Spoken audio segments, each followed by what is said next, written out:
Bonjour à toutes et à tous, bienvenue dans Éduc Mag, votre rendez-vous consacré à l'éducation et à l'épanouissement de nos jeunes sur SMA Togo TV. La rentrée approche à grands pas et c'est un moment important pour les enfants, tout comme les parents.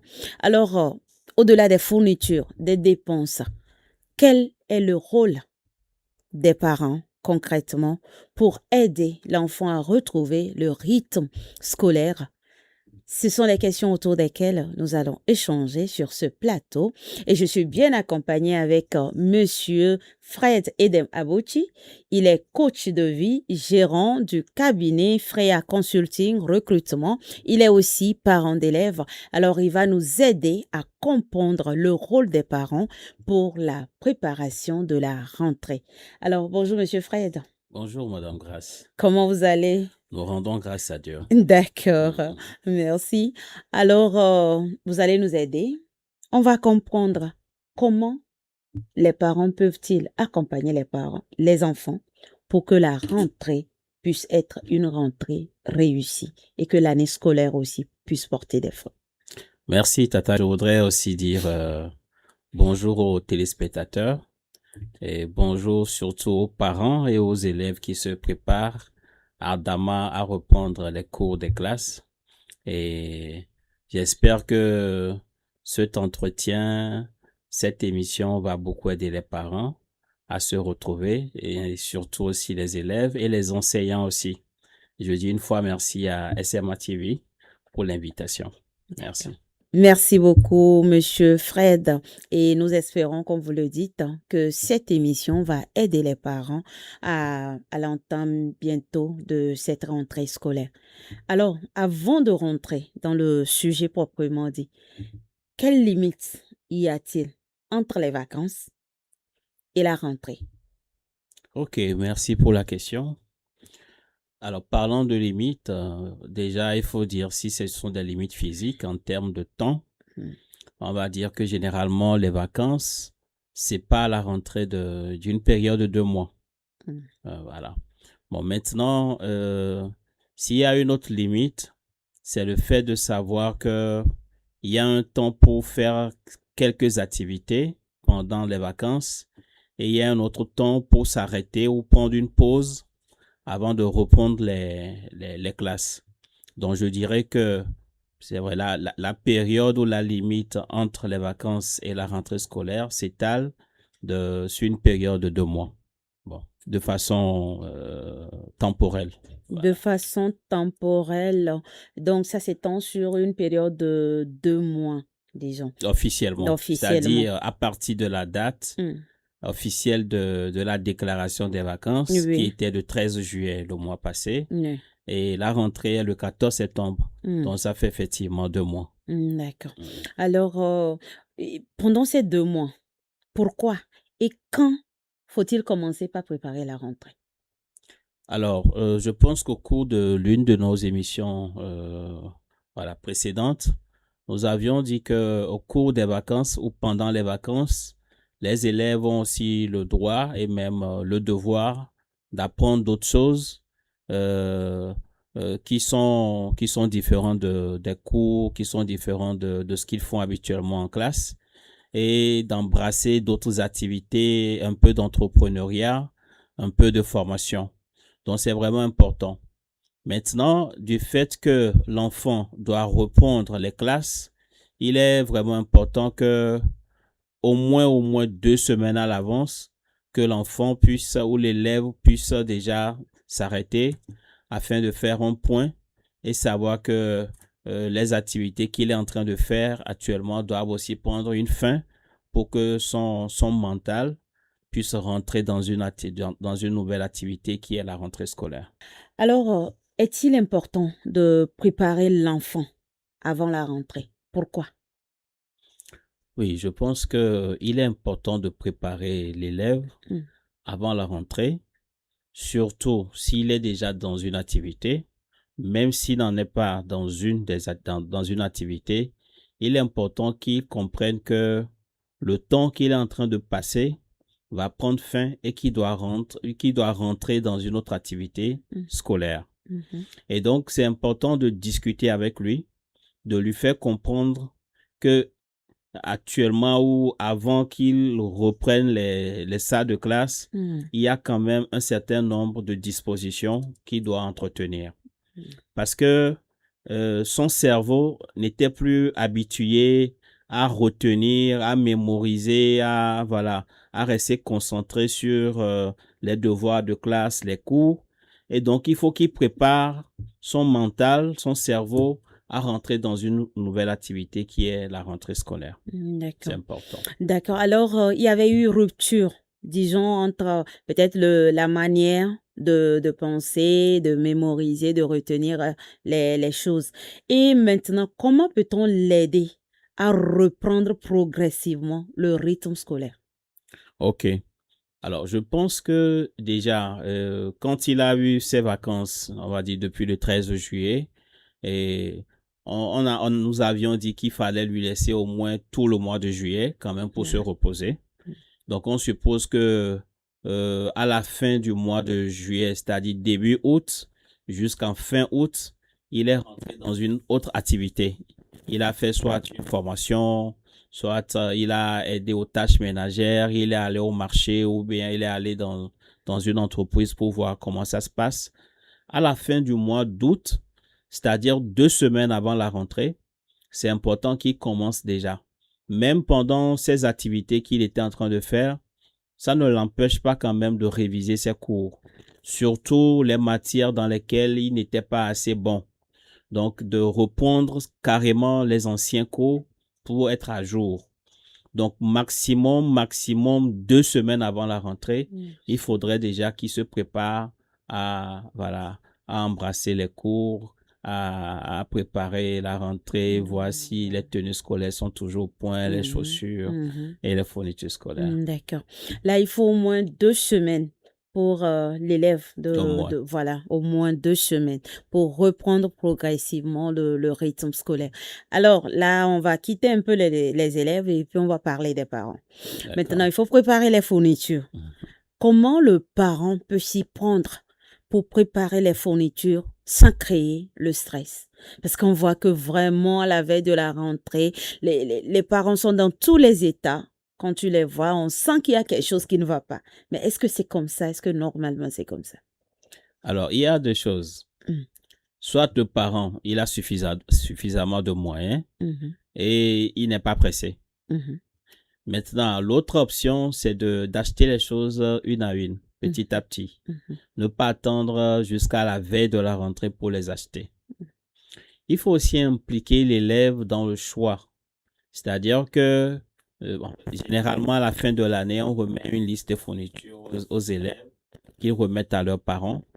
Donc, le parent va discuter avec son enfant par rapport aux fournitures. Si possibilité il y a, il y va avec lui pour que l'enfant même prenne conscience que le parent est en train de débourser de l'argent pour ses fournitures scolaires. Bon, maintenant, moi, je me dis souvent que attendre jusqu'à la veille de la rentrée, Mm. d'abord, Mm. effectivement, comme vous l'avez dit, il y a Mm. beaucoup de stress. Les prix des articles aussi, ça flambe.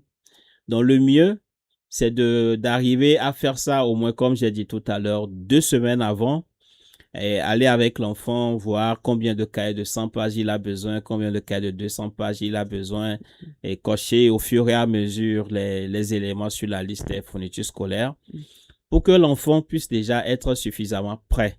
Pour qu'il ne se dise pas, papa ou maman, il y a ça qu'on n'a pas encore acheté, quand est-ce qu'on va l'acheter? Et il a peur, il est stressé qu'à la rentrée, toutes ces fournitures ne soient pas prêtes. Peut-être. Voilà. D'accord. Merci beaucoup. Et alors, que faire quand, par exemple, les moyens financiers d'une famille est limité? Parce on sait qu'il y a, comme vous l'aviez dit, hein, et l'enfant est là à côté de vous, vous êtes allé au marché, vous prenez les prix des fournitures, tel cahier, il fallait tel cahier, mais il se fait que vraiment les moyens sont limités. Quand on est face à cette situation, qu'est-ce qu'on peut faire?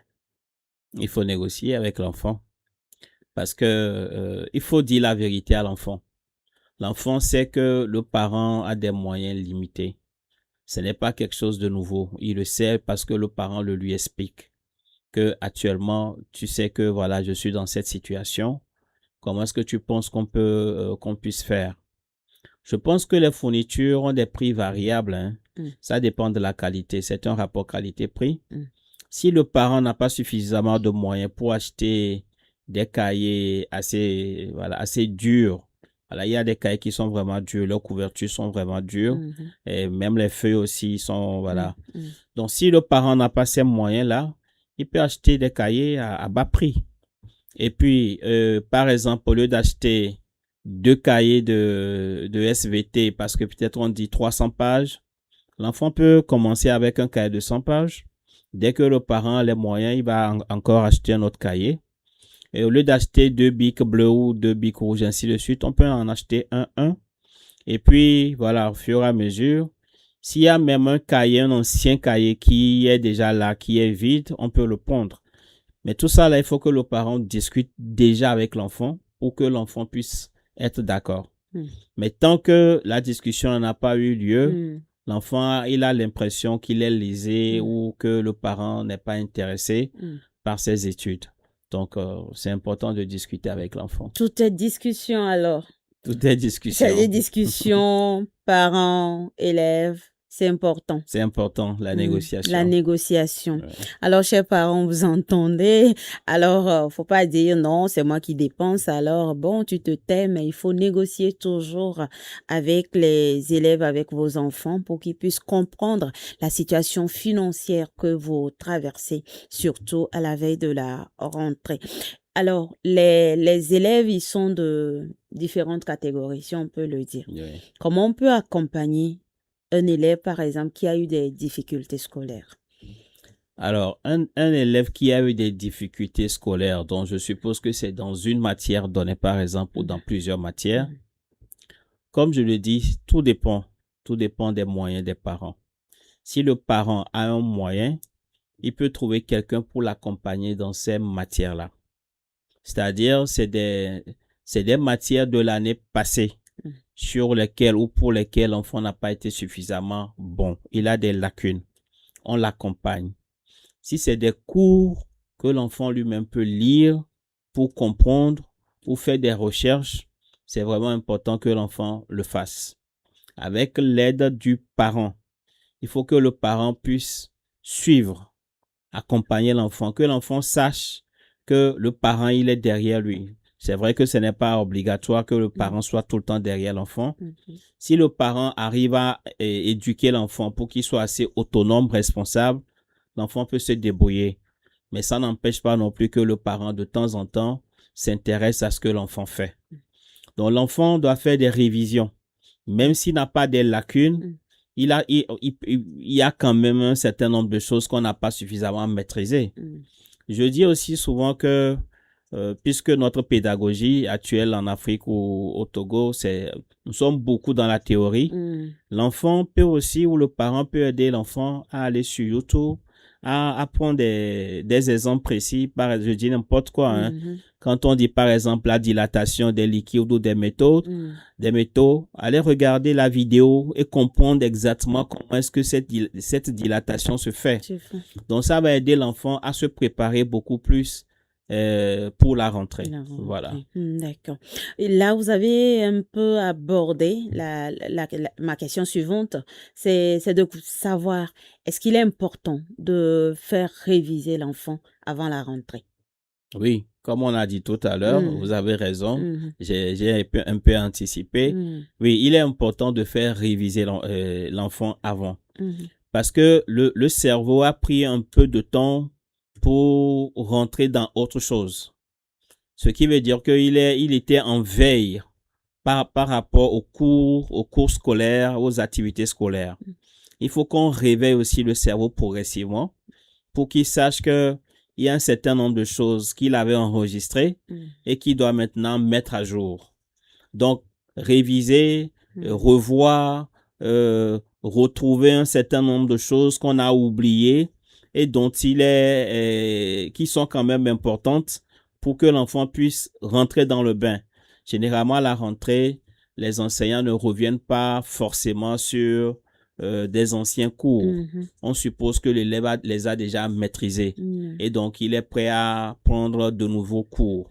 Mais il est important que l'enfant s'assure ou le parent s'assure avec l'enfant que ce qu'il a fait dans une classe antérieure, cela lui permettrait ou l'aiderait à rentrer dans une nouvelle discipline. Dans une nouvelle discipline. Réveiller le cerveau, ça a retenu mon attention, mais je sais pas comment ça peut se faire. Est-ce qu'il y a des astuces et est-ce qu'il y a des choses que le parent peut-être peut aider l'enfant à faire afin qu'il puisse vraiment réveiller le cerveau?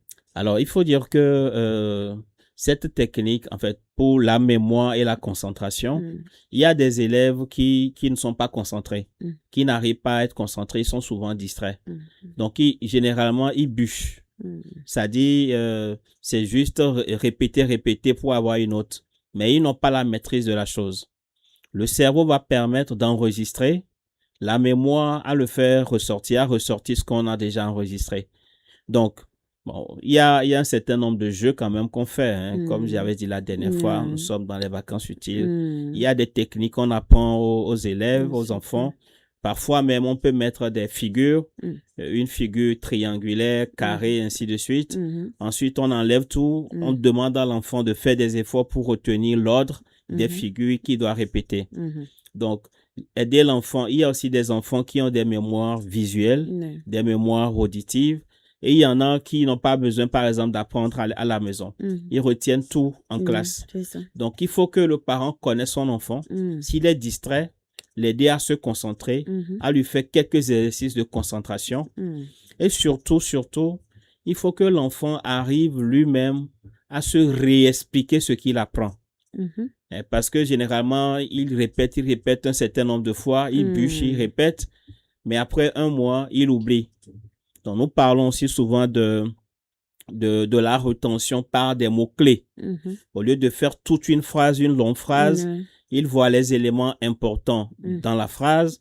Quand on dit, je prends un exemple, on dit par exemple, la photosynthèse, c'est un processus par lequel les plantes font ceci, avec chlorophylle, énergie. Il sait qu'il y a plantes, il y a lumière, il y a oxygène, il y a CO2, et ça va lui permettre de reformuler lui-même la phrase à sa manière. Donc, on peut développer des techniques pour que l'enfant ne bûche pas. Généralement, quand il bûche, il suffit qu'une virgule sorte de la phrase et il a tout oublié. C'est difficile à rendre. Voilà. Et puis, parfois, on peut poser des questions rapidement à l'enfant pour éveiller son cerveau. 2 fois 2. Bon, il connaît, mais de façon rapide. Bah, il le fait 7 fois 7. Et donc, ça éveille le cerveau à être en alerte. Et ça permet à l'enfant de prendre de nouvelles choses pour stocker. D'accord. Alors, il est important, chers parents, de connaître chaque enfant et surtout sa manière de retenir les choses. Est-ce qu'il est distrait? Est-ce qu'il est concentré? Et en fonction de ça, vous pourrez mieux aider chacun à votre manière. Alors, on parle de la préparation de la rentrée. En cette période, quelle place on peut donner au sommeil, à l'alimentation, aux loisirs et comment s'y prendre? C'est vrai que tout est important. Le sommeil l'est aussi. Pour être vraiment, on dit que le sommeil, il est réparateur. Il est réparateur. C'est vrai que pendant les vacances, les parents ne vont plus réveiller les enfants comme cela se faisait pendant l'année scolaire. Au lieu de se réveiller à 5 heures, faire des choses avant d'être à l'école à 6h30. Et le parent va laisser un peu l'enfant dormir suffisamment avant de... Bon, maintenant, il faut quand même qu'à un moment donné, et moi je dis toujours 2 semaines avant, hein, au plus grand tard, c'est 2 semaines à l'avant, il faut que l'enfant reprenne les anciennes habitudes. Il doit commencer par se réveiller tôt, même si ce n'est plus tous les jours. Au moins 3 fois dans la semaine. Il sait que le lundi matin, par exemple, je me réveille tôt pour faire ça, pour faire ceci. Je dois avoir un emploi du temps de maison. Comme s'il devait aller à l'école. Comme s'il devait aller à l'école. Tout en ménageant l'emploi du temps de façon flexible pour qu'il puisse avoir aussi son espace de loisir et dormir aussi. D'accord? Donc, il ne doit plus aller dormir à 22 heures comme il le faisait.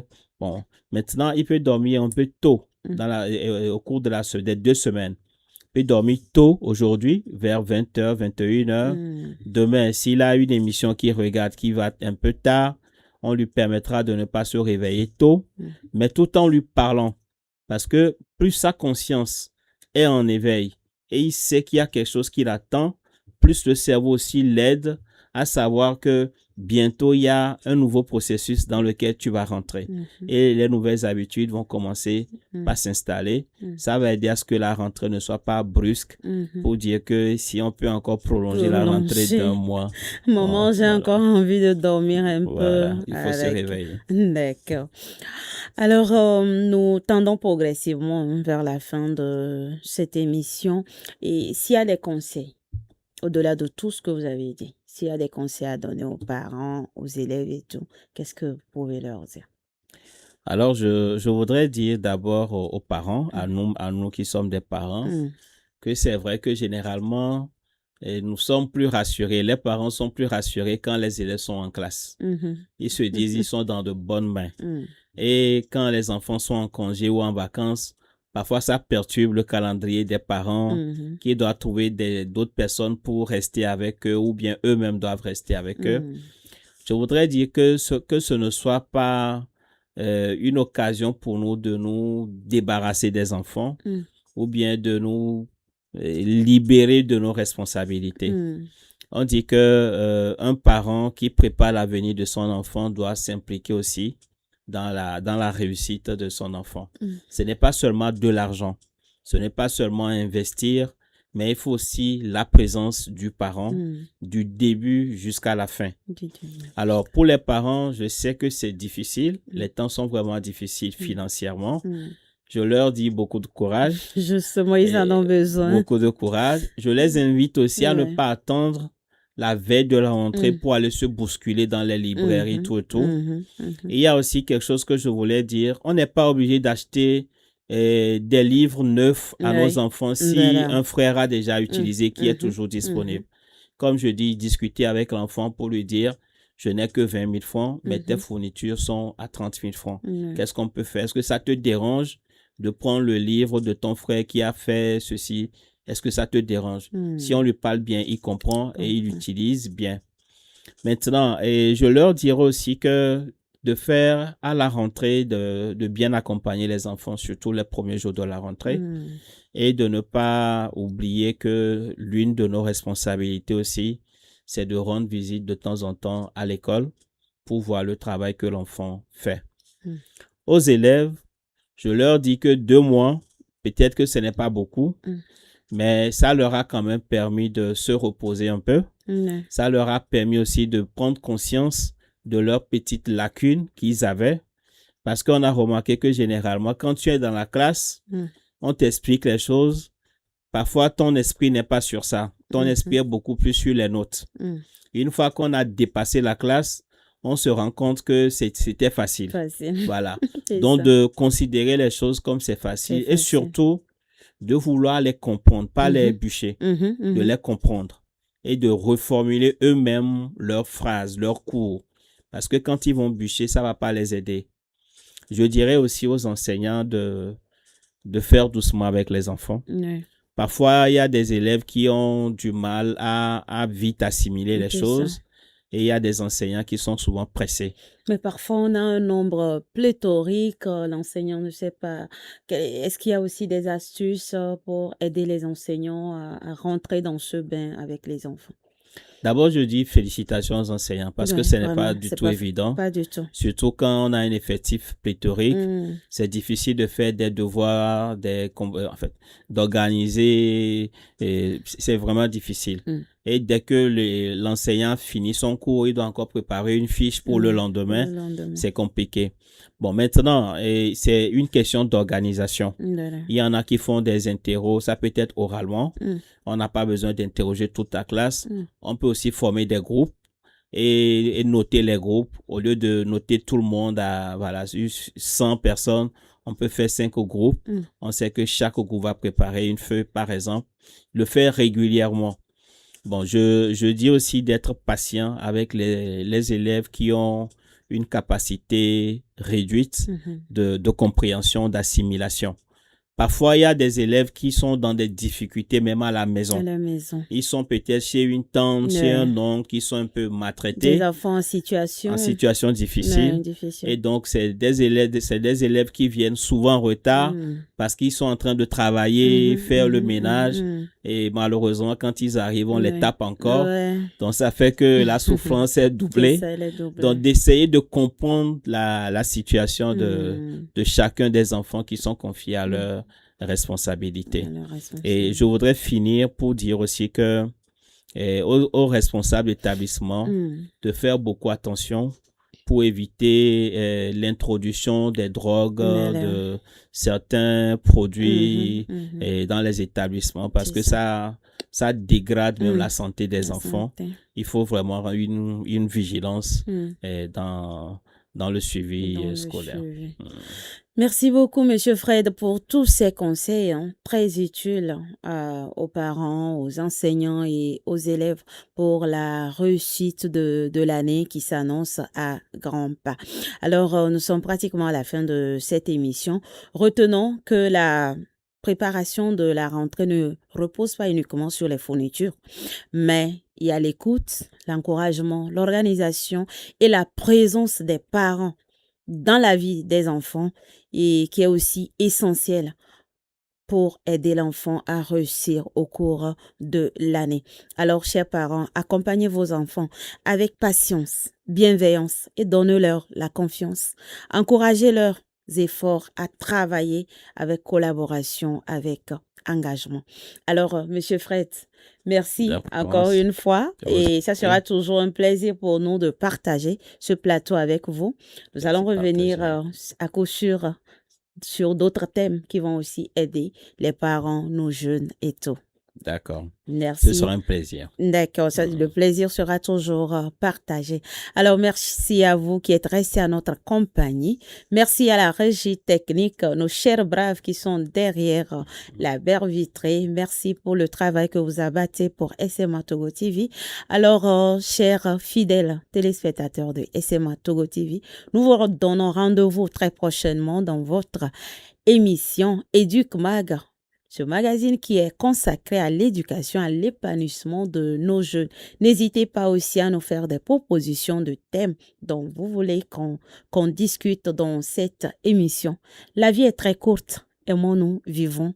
Alors, à la prochaine pour un nouveau numéro de Éduc Mag.